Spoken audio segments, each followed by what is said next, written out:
Dennis Young with Issues in Education. I'm very happy to present to you Dr. Bill Phillips, who's the Associate Professor of Education Leadership, University of Illinois Springfield, and he is also serving as Field Service Director for IASA.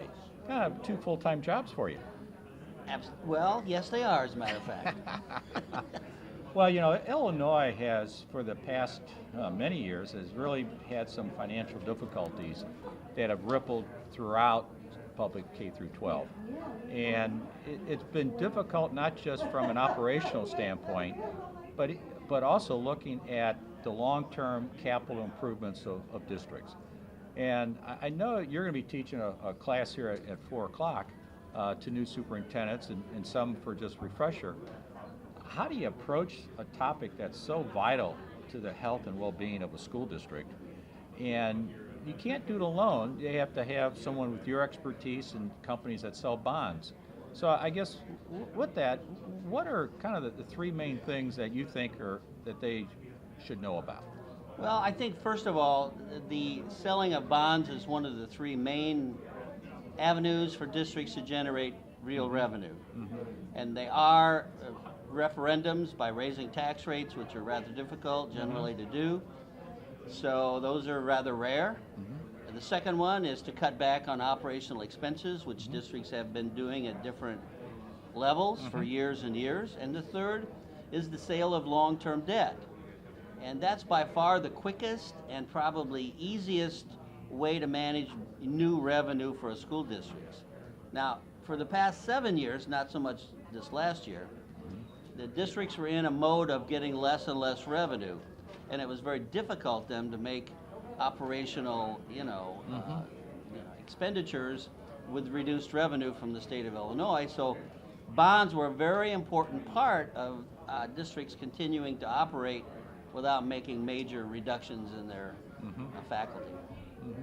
The second one is that there are many kinds of bonds that are sold, but most superintendents are only aware of a couple, like working cash bonds, which is very heavily used by districts to generate revenue, and construction bonds. And when districts want to build capital facilities, they sell construction bonds, but there are others that are actually not used as much, but they need to be understood by the average superintendent in case the circumstances fit their needs. And I think third, that the districts continue to look at long-term debt to do things they want to do for their district, and they should have professional assistance. Districts shouldn't venture out on this process without professional assistance, bond underwriters and whatever. And there are many, companies out there, reputable companies that will assist you in that process, and let them do that. But you as a superintendent need to have a handle on, what you're proposing for a board rather than just turn it over to the bond underwriters. That's, where the education portion of it comes in. Where do superintendents and boards of education go to get that Finance 101 overview? Well, several places. Teaching at the university, I actually try to give that. And my classes are almost all in the financial arena.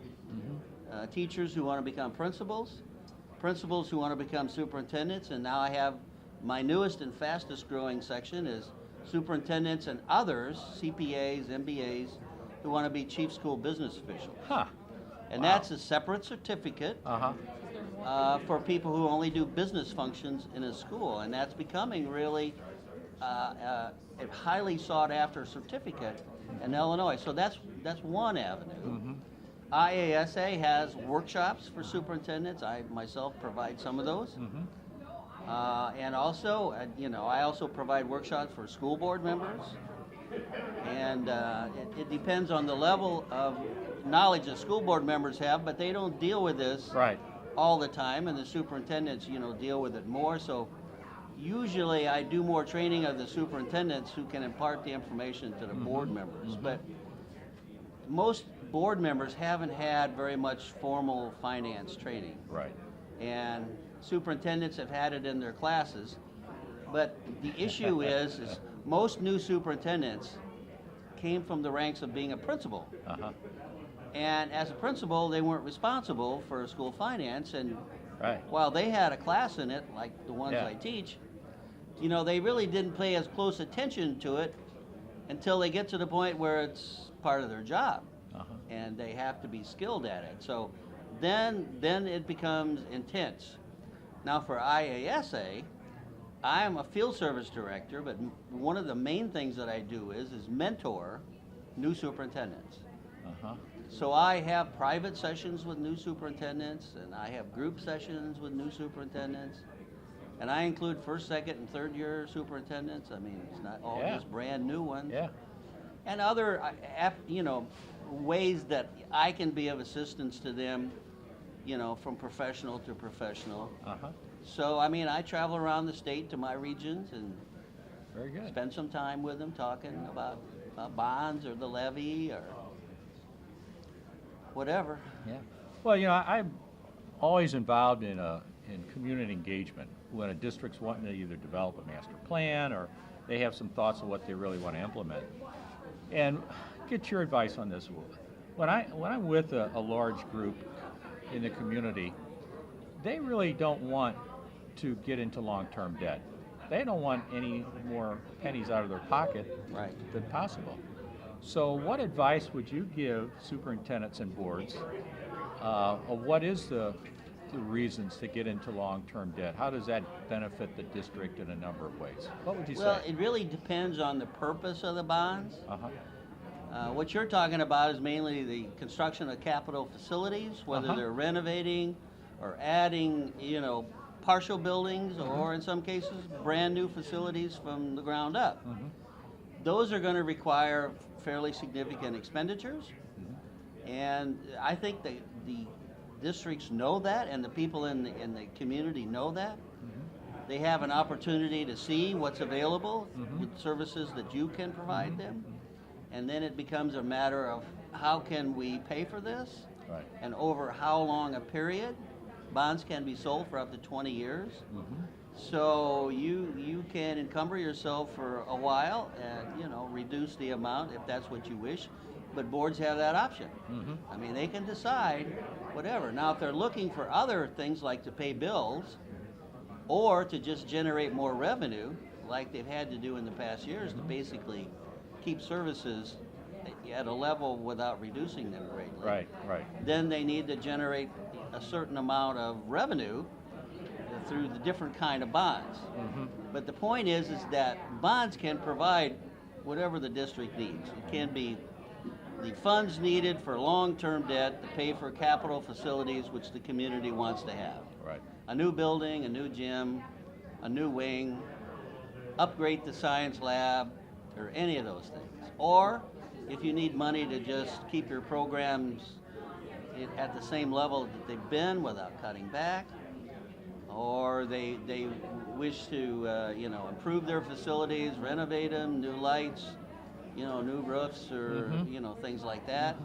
But all kinds of things in between. But bonds is normally the mechanism to get that. And I think they realize, you're right, they don't like to raise their taxes, but Yep. you know, it's like buying a car or buying a house.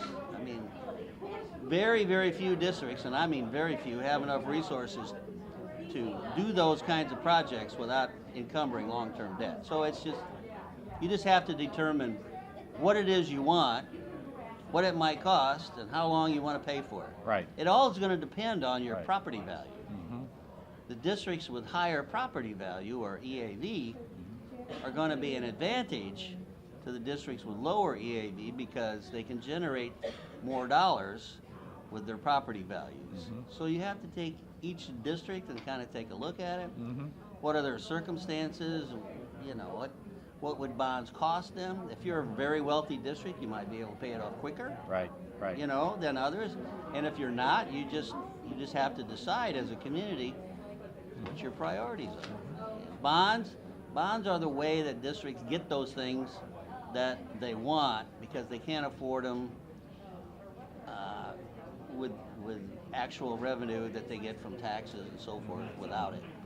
Well, I know so many districts that could really use your expertise and advice sometimes from just a little education, but sometimes just some encouragement to go to Right. the voters with a bond program that really makes some sense. Right. That you can show the kind of return on investment, because if you don't do it, Right. this is the outcome. Right. And it could cost you more later Right. if you don't do it now. Right. And the thing about bonds is that it's fairly complicated, and because there are many kinds of bonds, Yeah, many kinds. I think most superintendents and certainly board members are not aware of other options Mm-hmm. besides the more well-known kind of bonds. Right. I mean, like funding bonds, Right. or insurance reserve bonds, Mm-hmm. or refunding bonds. Mm-hmm. See, all of those, are fairly, little used bonds, but yet they have a distinct advantage and purpose if you know that. Maybe in your circumstances, if you want to pay off debt Mm-hmm. that you've accumulated, you can do funding bonds. Mm-hmm. Now, the other thing with bonds is that some of them require no referendum, Mm-hmm. like life safety bonds. Mhm. Some of them require what's called a backdoor referendum, Yeah. and that's a public notice in the paper, and maybe no referendum. And then some that require a referendum, like construction bonds. Yes. You have to do them. Yeah. So you have to kind of know your options and know what comes with each option once you determine the amount of, Yeah. of whatever you're going to sell the bonds for. So when do you recommend the backdoor referendum? Well, a backdoor referendum is inherent in really three kinds of bonds. Okay. One is working cash, very commonly Yeah. used. Right. The unusual thing about working cash is that there's something called a bonded debt limit. Mm-hmm. There's a limit to how much you can bond for a district, and the bonded debt limit for working cash is totally separate from others. I mean, it's all by itself. Funding bonds also require a backdoor referendum, but there is no separate limit for them, and they are so open-ended that you can pay district obligations. In other words, if you have items that you have debt on or that you owe, Mm-hmm. you can actually pay your debts, operational debts, with bonds. Inadvertently, in a left-handed manner, you've just generated more money in your operating funds because you're now paying for things you would have paid Right. in operating funds Right. with bonds. Right. So, there's those kind of things that you can do. And the third one is alternate bonds and alternate revenue bonds. And these are the bonds that the districts with the 1 cent sales tax sell to do their projects. Right. And that's a completely different source of revenue than actual district money. Mhm. I mean, the district gets it, but there are pretty loose regulations Yeah. on what you can do with Yeah. it. It all has to be capital improvements of some kind. Yeah. But